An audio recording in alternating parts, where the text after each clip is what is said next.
Hello students, मैं Mousumi Dey, department of zoology, government VYT PG autonomous college Durg से। आज का जो टॉपिक है वो है कोस्टल फिशरीज इन इंडिया। ये जो है ये मैरीन फिशरीज का ही एक पार्ट है। मैरीन फिशरीज में दो पार्ट होते हैं, एक कोस्टल फिशरीज होता है यानी जिसे हम इनशोर फिशरीज भी कहते हैं, और दूसरा होता है डीप सी फिशरीज। तो आज जो टॉपिक है वो है कोस्टल फिशरीज इन इंडिया। कुछ ग्लिम्सेस हमारे मरीन फिशरीज का। तो हमारा जो यहाँ मैंने कुछ ग्लिम्सेस दिया हुआ है, कुछ पॉइंट्स दिया हुआ है, जैसे कि लेंथ ऑफ हमारा जो कोस्ट लाइन है वो करीब 8,129 किलोमीटर इसका लेंथ है। इसका कॉन्टिनेंटल शेल्फ जो है वो करीब 0.50 मिलियन स्क्वायर किलोमीटर है। जो इनशोर एरिया है उसके बारे में यहाँ पे दिया हुआ है, करीब जो 50 मीटर डेप्थ के ऊपर से है उसके बारे में दिया हुआ है। टोटल फिशिंग विलेजेस जो है 3,288 है। लैंडिंग सेंटर्स जहाँ फिश को लाया जाता है कलेक्ट करके, दैट इज 1511। मैकेनाइज्ड वेसल की संख्या दी हुई है। मोटराइज्ड वेसल जो कि फिशिंग के लिए यूज होता है, नॉन मोटराइज्ड वेसल्स जो यूज होते हैं उसकी संख्या दी गई है अकॉर्डिंग टू द सेंसस 2010 के आधार पर है। ये जो डाटा दिया हुआ है, हमारे फिश का जो डोमेस्टिक मार्केट है, जो फ्रेश फिश है वो करीब 81% जो है उसकी मार्केट होती है, यानी वो बिकती है, सेल होता है। 5% जो है फ्रोजन फॉर्म में होता है, 6% ड्राई में होता है और 5% जो है फिश मिल होता है। और हमारे इंडिया का टोटल जो एक्सपोर्ट है उसका 3%, मतलब 2010 का अगर सेंसस हम देखें CMFRI के डाटा से, तो करीब 3% ऑफ टोटल एक्सपोर्ट इंडिया का जो है वो फिशरीज का है, मैरीन फिशरीज का है। नाउ मैरीन हैबिटेट पे हम आते हैं, यानी मैरीन हैबिटेट यानी आप समझ रहे हो कि ओशन, सी, ये सब होते हैं। तो वहाँ का हैबिटेट जो है अलग अलग जोन में डिवाइडेड है। तो mainly broadly it is divided into 2 region, that is pelagic region and benthic region. ये उसका डायग्राम है, ये अगर देखेंगे तो ये जो है ये ओशनिक एरिया है, ये पूरा पैलेजिक जो है वो जोन है, और ये वाला जो है ये बेंथिक जोन है। बेंथिक जोन के नीचे में अगर आप देखेंगे ये सब जो एरिया होता है यहाँ पर लाइट्स नहीं होते हैं, यहाँ तक लाइट पेनिट्रेट नहीं करता, और समुद्र के बिल्कुल गहराई में जाएंगे तो वहाँ पे ट्रेंचेस पाए जाते हैं। सो यहाँ मैंने दिया हुआ है कि जो पैलेजिक रीजन जो होता है it includes the entire water body. Pelagic का अर्थ होता है ओपन सी। ग्रीक में इसका जो मीनिंग है वो है ओपन सी। पैलेजिक एरिया जो है ये फर्दर 2 जोन में डिवाइडेड है, that is neritic zone and oceanic zone. Neritic zone ये शैलो वाटर रीजन होता है of the shore. It lies in the continental shelf. इसका जो विड्थ होता है वो करीब 16 से 240 किलोमीटर इसका ये वाइड होता है, और इसका जो डेप्थ है यानी कि सतह से लेकर 2000 मीटर नीचे तक का जो एरिया है, जो पूरा है, उस एरिया को हम पहले नेरिटिक जोन कहते हैं, यानी सरफेस से लेकर 200 मीटर गहरा तक हम इसे नेरिटिक जोन कहते हैं। ये जोन जो है ये लैंड से कनेक्टेड रहता है। ये जोन जो है इसमें ऑक्सीजनेटेड वाटर रहता है, यानी पानी में ऑक्सीजन की मात्रा अधिक होती है। यहाँ पे वाटर प्रेशर जो है लो है और टेम्परेचर जो है वो लगभग स्टेबल रहता है, यानी एक सा रहता है। यहाँ बहुत सारे जू प्लैंक्टॉन्स और दूसरे जो पानी में रहने वाले जो ऑर्गेनिजम्स है, जैसे फिशेस है, श्रिम्प्स है, वो सब इस जोन में पाए जाते हैं। इस जोन में पाए जाने वाले फिश, क्योंकि हम यहाँ पे फिश के बारे में पढ़ेंगे आगे, तो इस जोन में जो फिश पाए जाते हैं उसको पैलेजिक फिश कहते हैं। ना ओशनिक जोन। ओशनिक जोन यानी 200 मीटर गहरे के नीचे से जो पूरा समुद्र होता है उसे हम कहते हैं, जैसे यहाँ पे मैंने लिखा हुआ है, उसके नीचे का पूरा जो गहरा up to the bottom of the floor of the sea, उसको हम ओशनिक जोन कहते हैं। तो ओशनिक जोन जो है वो शुरू होता है 200 मीटर नीचे से, यानी कि आपको याद होगा pelagic starts from the surface to 200 metre depth and then from the 200 depth to below up to the bottom of the floor of the ocean zone. So that is known as oceanic zone. Oceanic zone को depth के आधार पर again it is subdivided into many zones, that is first is epipelagic zones, epipelagic zone यानी sunlit zone बोलते हैं, यानी यहाँ पे सनलाइट, क्योंकि ऊपर का हिस्सा है तो यहाँ पे सनलाइट जो है भरपूर आता है। तो ये 200 मीटर नीचे से 200 मीटर नीचे से शुरू होता है। यहाँ पे इतना सनलाइट आता है कि फोटोसिंथेसिस होता है। तो यहाँ पे चूंकि फोटोसिंथेसिस होता है तो यानी कि यहाँ पर फूड का जो है प्रोडक्शन होता है with the help of planktons, phytoplanktons, और यहाँ पर कई तरह के ऑर्गेनिजम्स पाए जाते हैं क्योंकि यहाँ पे फूड है, यहाँ प्राइमरी प्रोडक्शन ऑफ फूड होता है। सेकेंड इज एपिपेलेजिक के नीचे होता है मीसोपेलेजिक यानी ट्विलाइट, यानी यहाँ पे हल्की रोशनी है। ट्विलाइट का मतलब होता है हल्की रोशनी।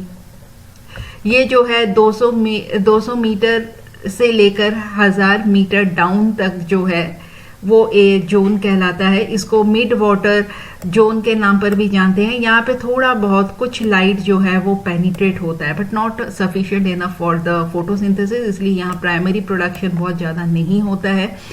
यहाँ पे बायोल्यूमिनेसेंट ऑर्गेनिजम्स जो है काफ़ी पाए जाते हैं। इसके अलावा स्क्वीड, कर्टल, कुछ मछलियाँ वगैरह भी यहाँ पर पाई जाती है। नेक्स्ट जो है मीसोपेलेजिक के नीचे जो होता है दैट इज कॉल्ड एज बैथीपेलेजिक। ये मिड नाइट है यानी यहाँ पूरा अंधेरा है। 1000 मीटर डेप्थ से लेकर 4000 डाउन तक जो है ये वाला एरिया होता है। यहाँ पे बिल्कुल लाइट नहीं होती है, it is completely devoid of light. और यहाँ पे जो चूंकि यहाँ पे बिल्कुल लाइट नहीं होता है इसीलिए यहाँ पे रहने वाले स्पीसीज जो है वो डिपेंड करते हैं प्रे में, यानी ऊपर जो वहाँ पे दूसरी मछलियाँ, दूसरे ऑर्गेनिजम्स है उस पे ही डिपेंड करेगा। यहाँ पे कार्निवोरस ही मेनली जो है पाया जाएगा। एबिसोपेलेजिक यानी लोअर मिडनाइट, ये नेम का मतलब होता है bottomless and it ranges from 4000 metre down to 6000 metre depth. तो 6000 मीटर डेप्थ तक होता है। यहाँ का वाटर टेम्परेचर जो है वो लगभग फ्रीजिंग होता है, बहुत कम होता है, फ्रीजिंग जोन का होता है। यहाँ पे नेचुरली कोई लाइट नहीं होता है। यहाँ पे सॉइल स्लज रहता है that is composed of dead organism. ऊपर से जो डेड ऑर्गेनिज्म गिर के जो ऑर्गेनिजम्स है विच कम्स डाउन वो जब डिकम्पोज होते हैं तो उसी का ही यहाँ पे सॉइल स्लज जो है वो भी बना हुआ रहता है। Very few species are known from this zone, क्योंकि यहाँ तक बहुत ज़्यादा एक्सप्लोर नहीं हुआ है। 3 डिकेड्स पहले से यहाँ पे एक्सप्लोर होना शुरू हुआ है क्योंकि यहाँ बहुत रफ जोन है, बहुत मुश्किल है इस जोन में, तो बहुत ज़्यादा यहाँ पे एक्सप्लोर नहीं हुआ है। हीडोपेलेजिक यानी 6000 मीटर से नीचे से लेकर जो ओशन का बॉटम है उस एरिया को हीडोपेलेजिक कहते हैं। यहाँ पे मेनली कैनियंस और ट्रेंचेस जो है बहुत ज़्यादा पाए जाते हैं। ये आमतौर पे ट्रेंचेस के फॉर्म में ही होता है। नेचुरली यहाँ का टेम्परेचर बहुत कम होगा और यहाँ पे वाटर प्रेशर जो है वो बहुत अधिक होता है।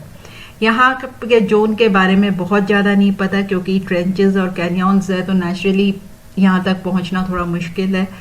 आजकल मैकेनाइज्ड और वो सब बोट होने से यहाँ तक पहुँचा जा रहा है। यहाँ के जो हाइड्रोथर्मल वेंट्स होते हैं वहाँ पर कई तरह के ऑर्गेनिजम्स जो हैं पाए गए हैं।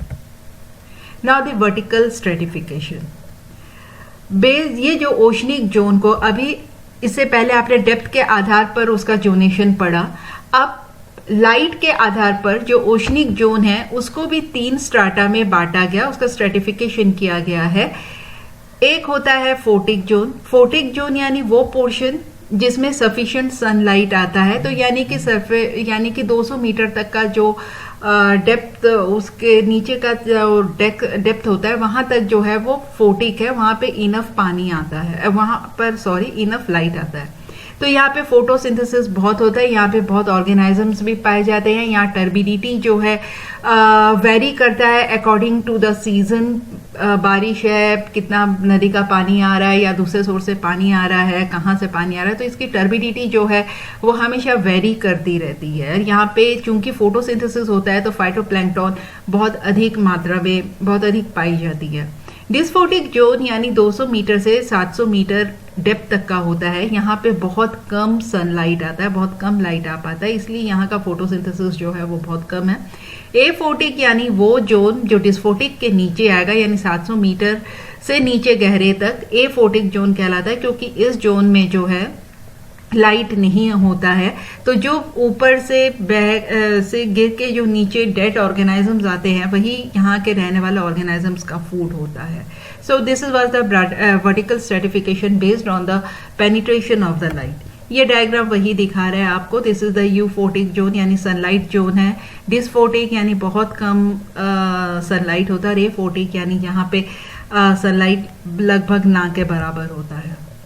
अभी तक जो आप पढ़ रहे थे वो पैलेजिक रीजन के बारे में था। नाउ पैलेजिक रीजन के नीचे वाला जो हिस्सा होता है उसे बेंथिक रीजन कहते हैं। बेंथिक रीजन जो होता है इसे it is also known as the floor of the sea. जो सी का फ्लोर होता है, जो फ्लोर वाला पार्ट होता है, वहां से नीचे तक का हिस्सा जो है वो बेंथिक रीजन कहलाता है, जो बॉटम है। Intertidal zone, it is subdivided into intertidal zone. The zone between the high tide and low tide is called intertidal zone. Most of this area is exposed to air during low tide. तो high tide और low tide के बीच का जो zone होता है वो intertidal zone कहता है। Continental margin, the continental shelf rise and slope together are continental margin. तो intertidal के बाद continental margin होता है। continental margin के नीचे continental shelf होता है। The zone is a shallow, ये shallow होता है, extend from the shore line to the upper continental slope. This shelf form the shallow margin of each deep ocean basin. It is one of the most productive zone of the ocean and also commercially very important. And it is its bottom is composed of fine sediments like sand and slates. इसके नीचे जो होता है वो होता है shelf break. The stiffening of the bottom that marks the seaward limit of the continental shelf, उसे shelf break कहते हैं। उसके नीचे होता है continental slope. This zone begins from the shelf break to the greatest depth of the ocean basin proper. और उसके बाद होता है continental rise. Many continental slopes end in gently sloping smooth surface feature called the continental rise. तो ये zonation था जो benthic region है, that is also subdivided into so many zones. अब आते हैं, ये तो उसका कुछ इकोलॉजिकल फीचर्स था। Now just come to our main point, that is the marine fisheries. तो जो मरीन फिशरीज ऑफ इंडिया है उसे ब्रॉडली 2 ग्रुप में बांटा गया है। पहला होता है, it is divided into broadly 2 group, that is coastal fisheries और इन शोर फिशरीज, और दूसरा होता है deep sea fisheries and offshore fisheries. तो हेयर इन दिस लेक्चर जो है we are going to discuss about the coastal fisheries और inshore fisheries. Deep sea fisheries जो है वो मेरे नेक्स्ट वीडियो में रहेगा। तो कोस्टल फिशरीज और इनशोर फिशरीज जो है ये कहाँ से होता है? ये कोस्टल एरिया से होता है। Now what is a coastal area? So coastal वो एरिया होता है where land, sea and atmosphere interact and interplay continuously, influencing a strip of spatial zone defined as coastal zone. It supports a large number of floral and fauna diversity. यहाँ पे बहुत flora और फाउनल कई प्रकार के पाए जाते हैं। ये जो इस जोन में कुछ और भी खासियत मिलते हैं, जैसे कि रीफ, मैनग्रोव्स, सी ग्रासेस, वेजिटेटेड एरियाज होते हैं, मड फ्लैट्स होते हैं, एस्चुरीज भी होते हैं, लागून्स एक्सेट्रा। तो इस तरीके के अलग अलग डिस्टिंक्टिव फीचर्स के एरिया भी जो है यहाँ पर पाए जाते हैं कोस्टल एरियाज में। सो इंडिया का जो पूरा कोस्टल प्लेन है, जो एरिया है, वो 2 हिस्से में ब्रॉडली बांटा गया है, that is western coast of India and eastern coast of India. So जो कोस्टल एरिया है, जैसे कि मैंने अभी कहा कि 2 पार्ट में उसे वाइड ब्रॉडली बांटा गया, eastern coast of India and western coast of India. इसमें से जो वेस्टर्न कोस्ट है वो ज्यादा प्रोडक्टिव है देन द ईस्ट कोस्ट। इसके बाद जो ईस्ट कोस्ट होता है वो पाया जाता है eastern Ghats, between the eastern Ghats and the Bay of Bengal. It extends from Ganga delta to Kanyakumari.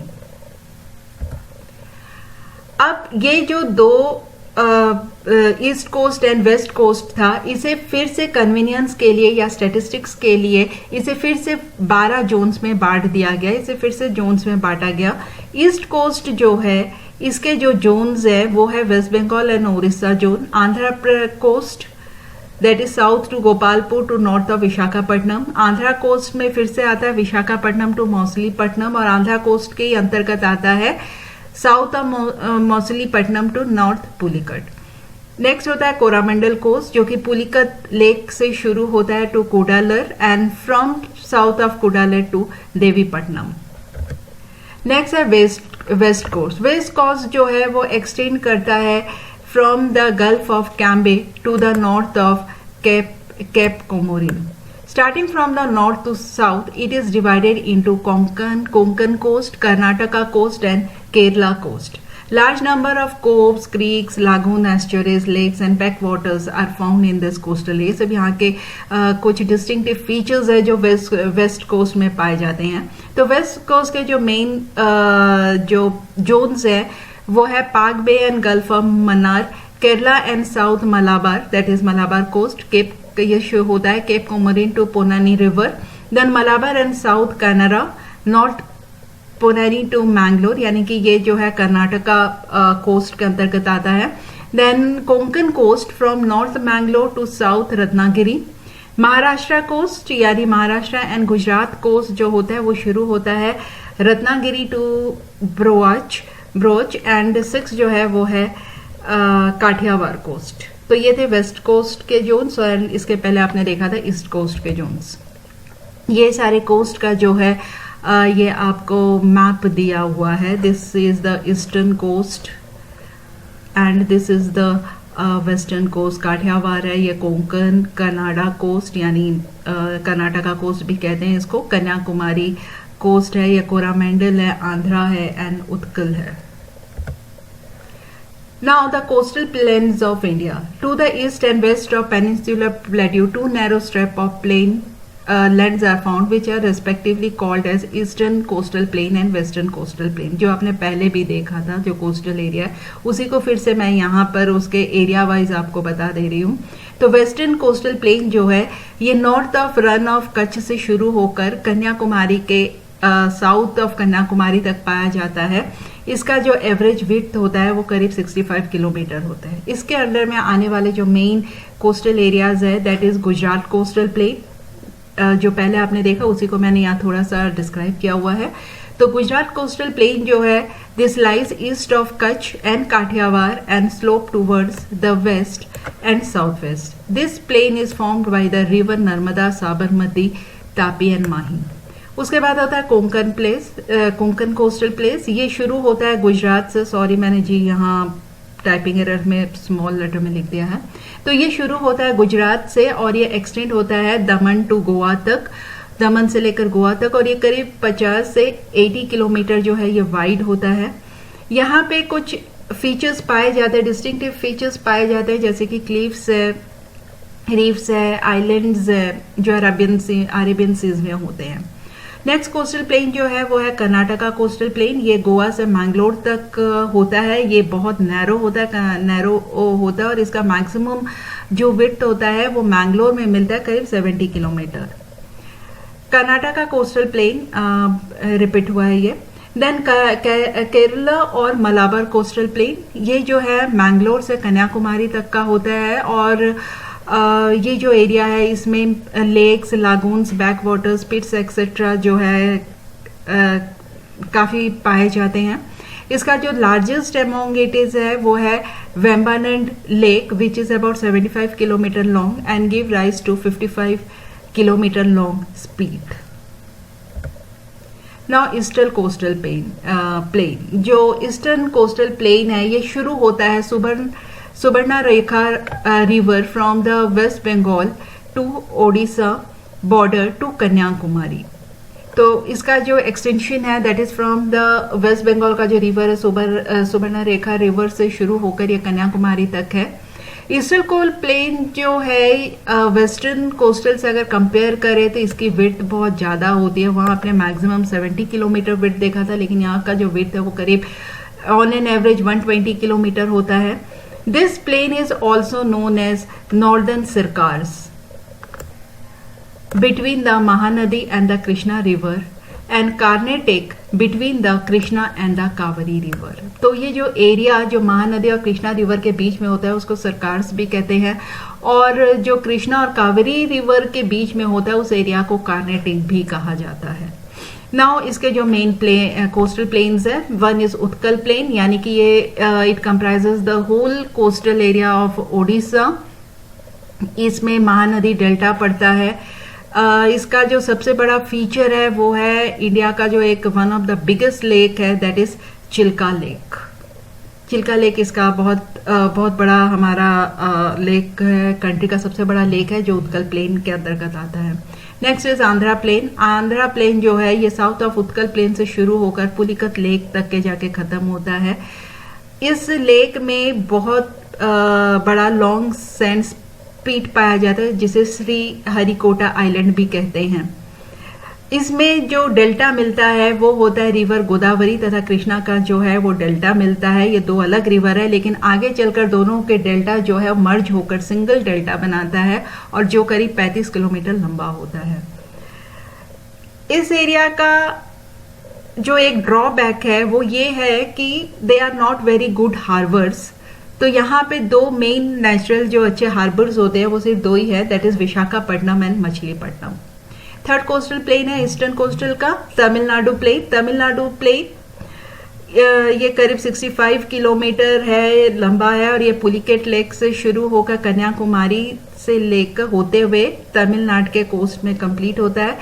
इसका जो विड्थ है करीब 100 किलोमीटर रहता है. The most important feature of this plain is the Kaveri delta, where the plain is 130 kilometre wide.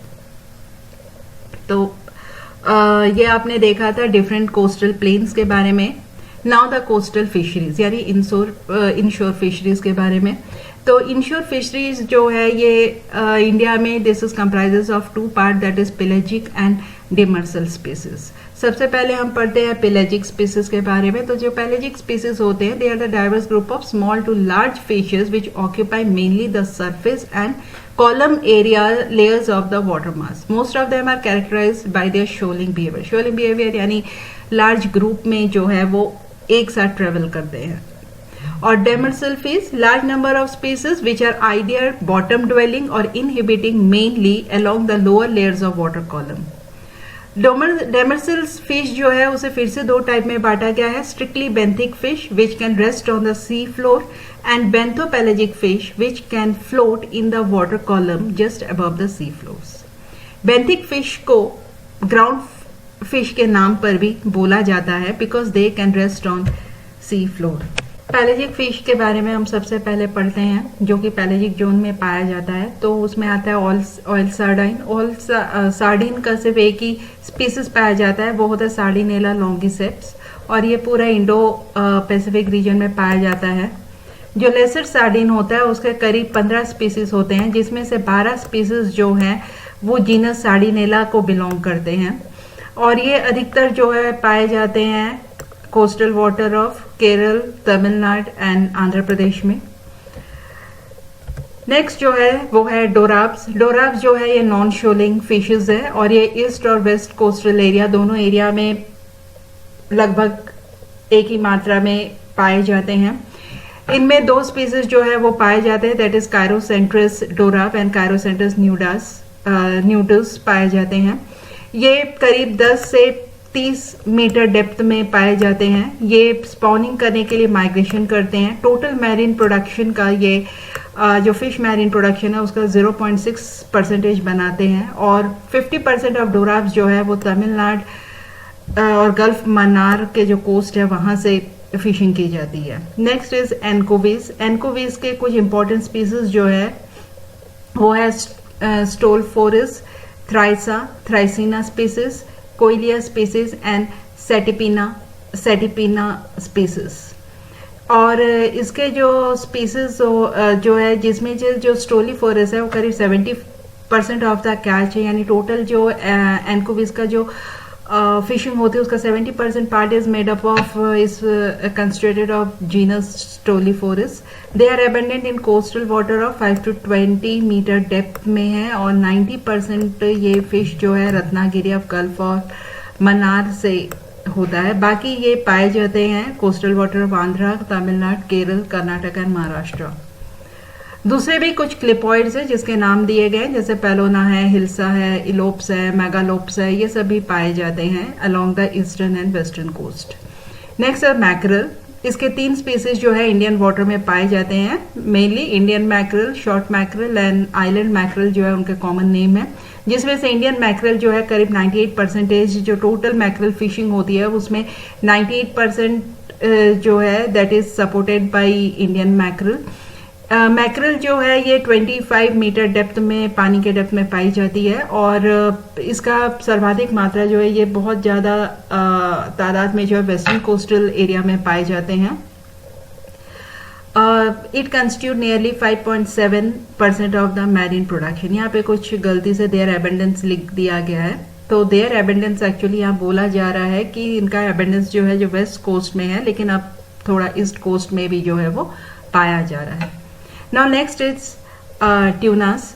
ट्यूनास जो होता है, जो ट्यूनास मछलियाँ होती है वो फास्ट स्विमिंग होती है और ये माइग्रेटरी पैलेगिक फिश होती है, यानी माइग्रेशन पाया जाता है. लगभग दोनों ही जगह पे ये पाया जाता है, दोनों ही कोस्टल एरिया में पाया जाता है. कॉस्मोपोलिटियन है तो दोनों ही कोस्टल एरिया में पाया जाता है. इसका जो रिसोर्स है वो करीब 9 स्पीसीज से रिप्रेजेंट होता है. They belong to genus Auxis, Euthynnus, Thunnus, Katsuwonus, Sarda and Gymnosarda. These are typically जो है ये शोलिंग फिश होते हैं and aggregate in large numbers around any floating objects in open sea. So next है bill fish. ये इसका जो species जो पाए जाते हैं they are represented by Istiophorus, Mycera and Ziphia species. They constitute only 0.3% of the total marine fish production.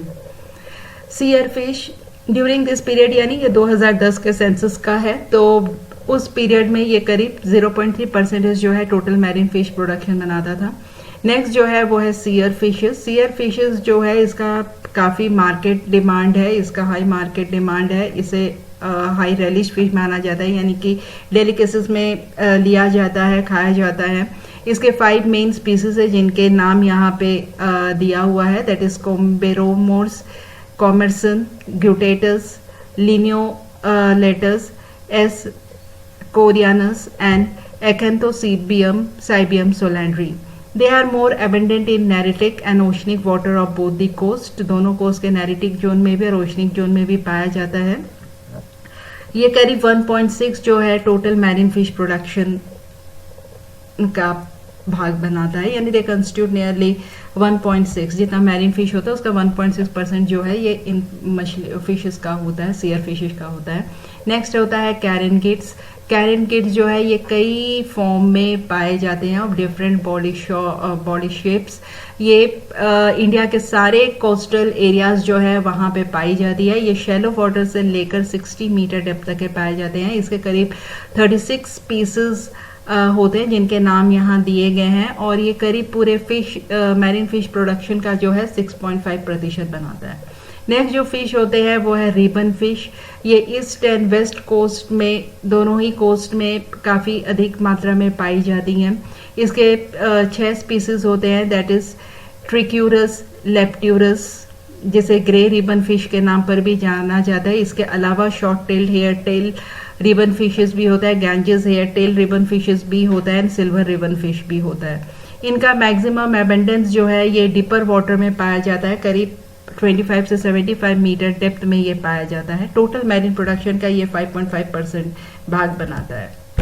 Next is Bombay duck. India में Bombay duck का जो है 3 स्पीसीज जो है वो पाया जाता है, जिसमें जो सबसे अधिक पाया जाता है दैट इज हार्पोडोन नेरियस. इनका डिसकंटिन्यूस डिस्ट्रीब्यूशन है, ये गुजरात और महाराष्ट्र कोस्ट में पाया जाता है. इसके अलावा उड़ीसा, आंध्र प्रदेश और तमिलनाडु में पाया जाता है. ये 15 से 50 मीटर डेप्थ जोन में होता है और ये करीब पूरे मैरीन फिश प्रोडक्शन का constitute nearly 3.7% of total landing. इसके अलावा होता है फ्लाइंग फिशेस। फ्लाइंग फिशेस जो होता है ये शोर से करीब 30 से 40 किलोमीटर डेप्थ में, शोर से 30 से 40 किलोमीटर दूर में पाई जाती है। इसके जो मेन स्पीसीज होते हैं वो है species belong to Parexocoetus, Cypselurus and Exocoetus. Good fishery along the Coromandel and Gulf of Mannar coast of Tamil Nadu and small quantities from Andhra coast. ये coastal area से ये जो flying fishes है वो पाई जाती है। Next is Balonids and Hemirampids. Garfishes and half-bigs were available. ये जो है ये Gulf of Mannar और पाक बे से पाई जाती है। दूसरे भी कुछ पैलेगिक फिश है, इनके जो मैंने ऊपर मेंशन किए उनके अलावा भी कुछ पैलेगिक फिश है जिनकी फिशिंग की जाती है, जैसे कि किंग फिशेस है, बारामुंडी है, मुलेट्स है, मिल्क फिश है, टारपोन्स है, lady fishes etcetera. So this was all about the pelagic fish. Next जो है यहाँ से जो है that is starts about demersal fish. Demersal fish जो होता है उसमें मेन जो है दैट इज शार्क फिश होता है। जो शार्क फिश होता है 2016 में उनके सेंसस में करीब 23,000 टन था, जो 45% ऑफ द टोटल इलास्मो ब्रैंक फिशिंग जो इंडिया में होती है उसमें शार्क का जो है 45% प्रतिशत होता है। इसके जो मेजर फैमिलीज है दे आर कार्किनीडे, ट्रायाकीडे, स्पेरनिडी, इकिनोरिडे, हेमिसिलिडे, एलोपीडे, लेमिनीडे वगैरह है। इसका जो सबसे डोमिनेंट स्पीसीज है वो है कार्करिनस फेल्कीफॉर्मिस जो करीब 37.25% बनाता है। इसके अलावा डेमरसल फिश में आता है रेज 2016 के सेंसस में देखा गया कि करीब 26,000 मोर देन 26,000 टन था, यानी कि 51% of total elasmobranch landing of the country. तो इलास्मो ब्रैंक फिश जो इतनी फिशिंग होती है उसका 51% जो है वो रे का होता है। इसका जो मेन फैमिलीज जिसकी फिशिंग होती है दैट इज दासियाटिडे, मोब्यूलिडे, बाइलोबैटिडे, जिम्न्यूरिडे एंड रेनोप्टेरिडे होता है। नेक्स्ट जो डेमरसल फिशेस होते हैं वो होते हैं स्केट्स या गिटार फिशेस। करीब इसको एस्टिमेट किया गया था 2006 में 3627 टन्स और करीब टोटल इलास्मो ब्रैंक का 4% बनाता है। और जो मेजर फैमिलीज इंडिया में पाई जाती गिटार फिशेस का है वो है रीनीडे एंड रीनोबैटिडे। नेक्स्ट डिमर्सल फिशेस में अंतर्गत आता है पर्चेस जो बहुत ज़्यादा पाया जाता है in the rocky ground of the Kerala and Tamil Nadu coastal area. Total demersal fish का ये 40% बनाता है। इसके करीब 20 फैमिलीज जो है पाई जाती है, जिसमें से जो 17 स्पीसीज है जो इसमें से जो सेरिनीडे है उसके करीब 17 स्पीसीज पाई जाती है। लूटीजेनिडे उसकी 14 स्पीसीज होती है एंड लेथ्रिनीडे जिसे मेजर पर्चेस के नाम पर भी बोला जाता है उसके करीब 9 स्पीसीज होती हैं। इसके अलावा परचेस के बाद जो नेक्स्ट डिमर्सल फिश है दैट इज थ्रेड फिन ब्रीम्स होते हैं। ये करीब 42% ऑफ द टोटल जो पर्च लैंडिंग है उसका भाग ये बनाता है। नेक्स्ट थ्रेड फिन ब्रीम्स के बारे में बोला गया है। इसका करीब 6 स्पीसीज जो है इंडिया में पाई जाती है दैट इज नेमिप्टेरस जेपोनिकस, नेमिप्टेरस रेंडेली, कुछ जो बहुत कॉमर्शियली इंपॉर्टेंट है उनके नाम यहाँ पे दिया गया है। इसके अलावा ये जो इनशोर वाटर में मानसून के दौरान ये इनशोर वाटर में अलोंग द वेस्ट कोस्ट में पाया जाता है। ये स्पाउनर्स है और जो एन जेपोनिकस है ये स्पॉनिंग करने के लिए ड्यूरिंग अक्टूबर टू अप्रैल जो है ये पिक सीजन होता है इसका स्पॉनिंग के लिए और ये तब गुजरात कोस्टल एरिया में पाया जाता है। और केरल में जो नेमिप्टेरस जेपोनिकस है एंड नेमिप्टेरस रेंडोली है ये मॉनसून के समय ये स्पॉन करता है और पोस्ट मॉनसून पीरियड्स में जो है with peaks during monsoon in the former and during post monsoon in the latter species. यानी एन जेपोनिकस जो है वो मॉनसून के समय में स्पॉन करता है, और जो रेंडली स्पीसीज है वो पोस्ट मानसून के समय में जो है स्पॉन करता है। ये करीब डेमरसल फिशेस का 17.3% बनाता है। Next fish is snappers. The major species जो है इसमें होता है प्रिस्टीपोमिडेस टाइपस, और भी नाम दिया गया है। The catch of the snappers during 2016 जो था ये करीब 10,533 टन्स था। ये साउथ ईस्ट कोस्ट में जो है सबसे अधिक मात्रा में पाई जाती है। Next is pig face breams. इसके मेजर स्पीसीज के यहाँ पे जो है नाम दिया गया, that is Lethrinus mahsena, Lethrinus lentjan, Lethrinus conchyliatus, Lathrinus nebulosus, Lathrinus ramac, Lathrinus elongatus and Lathrinus miniatus। ये करीब टोटल पर्च लैंडिंग जो पर्च फिशिंग होती है उसकी 3% पार्ट बनाता है, और ये भी सर्वाधिक जो है south east coast of India में इसकी फिशिंग होती है, यानी वहाँ पाया जाता है। नेक्स्ट है lizard fish.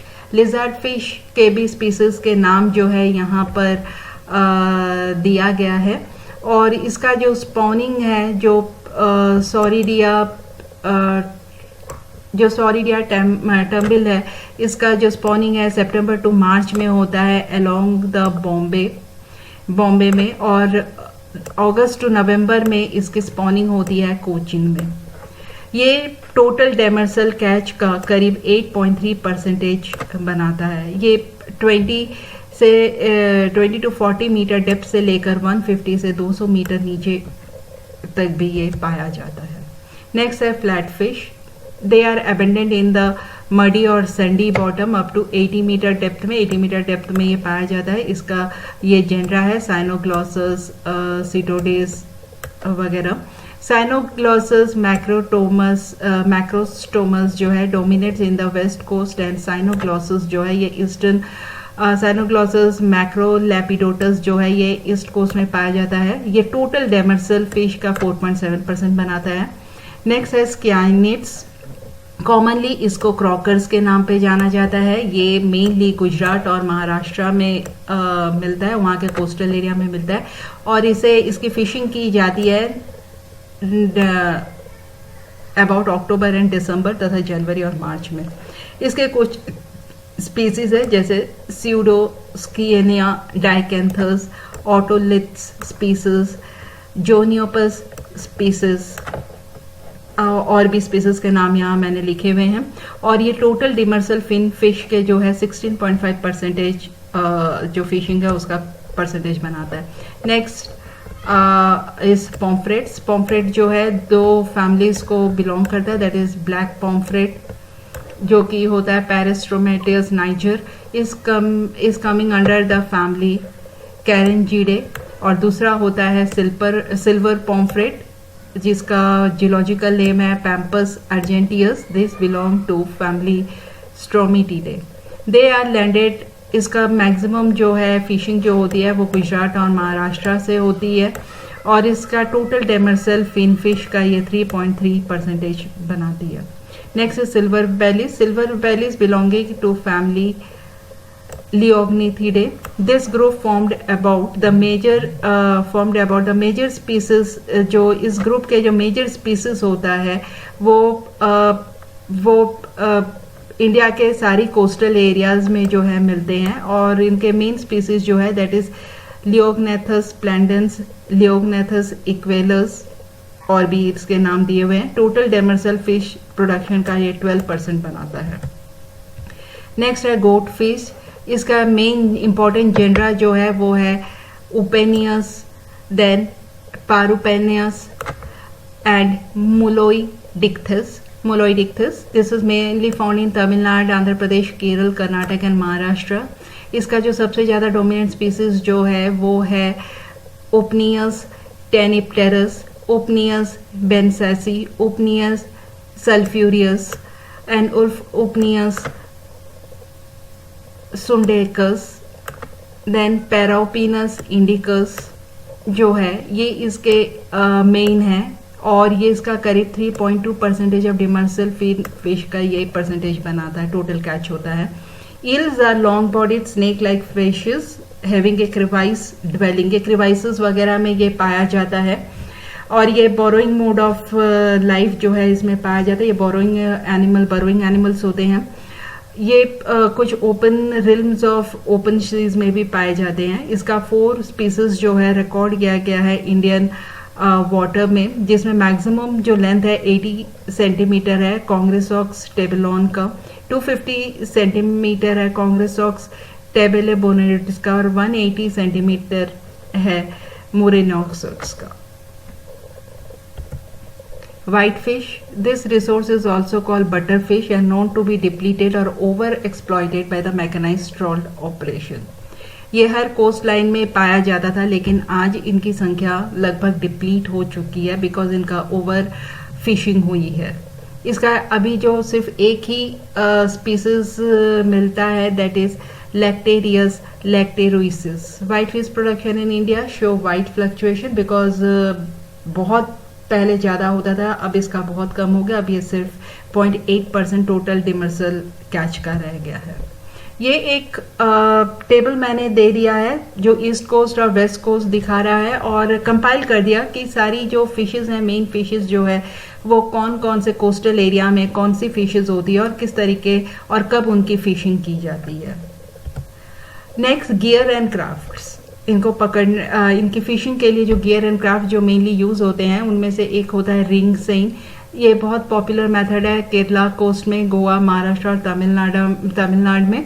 Mainly small pelagic जैसे oil sardines, lesser sardine, anchovies and mackerel को रिंग सीन से जो है फिशिंग की जाती है। इसके अलावा है गिल नेट। ये स्मॉल मेश्ड गिल नेट भी होता है, large meshed gill nets and mechanised gill nets are used. ये 3 प्रकार के गिल नेट्स होते हैं। इससे जो फिशिंग जिनकी की जाती है, they are mainly clupeids, croakers, sharks, seerfish, mackerel, catfish, pomfret, tunas and carangids का नेटिंग की जाती है, फिशिंग की जाती है with the help of gill net. इसके अलावा होता है बैग नेट। मेजर ये सबसे ज़्यादा ये जो गियर है इसे यूज़ किया जाता है in the north west and north east coast में। गुजरात और महाराष्ट्र में जिस प्रकार का बैग नेट यूज़ करते हैं उसको डोल नेट्स कहते हैं, और इसे जो फिशिंग की जाती है about shrimps, Bombay duck, golden anchovy and ribbon fishes. Next है hooks and line fisheries. Hooks and line जो फिशरीज होती है, हुक्स एंड लाइन से करीब 2% ऑफ इंडियन मैरिन फिश को जो फिशिंग की जाती है वो by the hooks and line, and इसको यूज़ किया जाता है बड़े लार्ज साइज पैलेगिक फिशेस जैसे शार्क, ट्यूनास और बैराक्यूटास को फिशिंग के लिए। इसके अलावा आर्टिसिनल फिशरीज यानी जो पहले यूज़ होते थे लेकिन अभी वो ये फिशिंग गियर डिक्रीज हो गया है because of the advent of the all modern fishing system, but now this artisanal fisheries जो है इसे मोटराइज्ड कर दिया गया है, तो इसका भी यूज़ होता है, इसका भी काफ़ी यूज़ होता है। इसके अलावा ट्रॉल फिशरीज, हमारे इंडिया में जितने भी फिशिंग एक्सप्लॉयटेशन या फिशिंग मैकेनिज्म है जो गियर्स है उसमें सबसे ज़्यादा जो है ट्रॉल फिशरीज, जो ट्रॉल है वो यूज़ होता है। अबाउट 44% जो टोटल फिशिंग है वो ट्रॉल के द्वारा किया जाता है। तो trawl is we can say that it is a major gear system of India. They are also employed, और इसको सिर्फ कोस्टल फिशरीज के लिए ही नहीं, कोस्टल फिशरीज के साथ साथ डीप सी फिशिंग के लिए भी ट्रॉल का जो है इस्तेमाल होता है, उसका यूज़ होता है। नाउ कुछ I would like to conclude with the development. India में मैरीन फिशरीज को डेवलपमेंट करने के लिए हर 5 ईयर प्लान्स में जो है इसमें कुछ प्लान्स जो है वो इंक्लूड किए गए, जैसे कि इंटेंसिव सर्वेज है particularly of exclusive economic zone on marine fishery resource assessment. Then कितना फिशिंग करनी है, दैट इज ऑप्टिमम एक्सप्लॉयटेशन, उसका ध्यान रखना है। और जो फिशिंग करनी है वो कैसे करनी है, by country boat, mechanised boat और डीप सी फिशिंग वेसल, या इनको mix use of all this threes. Then providing adequate landing and berthing facilities, यानी फिश को लाके कहाँ रखे, कहाँ से उसे मार्केटिंग करनी है उसका। Then construction of major and minor fishing harbours जिनकी संख्या बढ़ती गई है अगर हम 1950 से देखें तो। then storage, processing and transportation, then improving marketing in this cooperative sectors को include किया गया है। इसके अलावा export of the marine products। So and as you know कि ये जो फिशिंग है this is being practice in India since time immemorial, यानी बहुत शुरू से ही फिशिंग जो है वो लोगों का ऑक्यूपेशन रहा है, क्योंकि इससे जो है लोगों को एम्प्लॉयमेंट मिलता है, लोगों को फूड मिलता है, because it is a cheap source of protein. And इसके अलावा एक्सपोर्ट्स जो है उससे, और जो हमारे कंट्री में भी जो सेल होता है उससे जो है नेशनल इनकम होता है। Thank you so much. Thank you.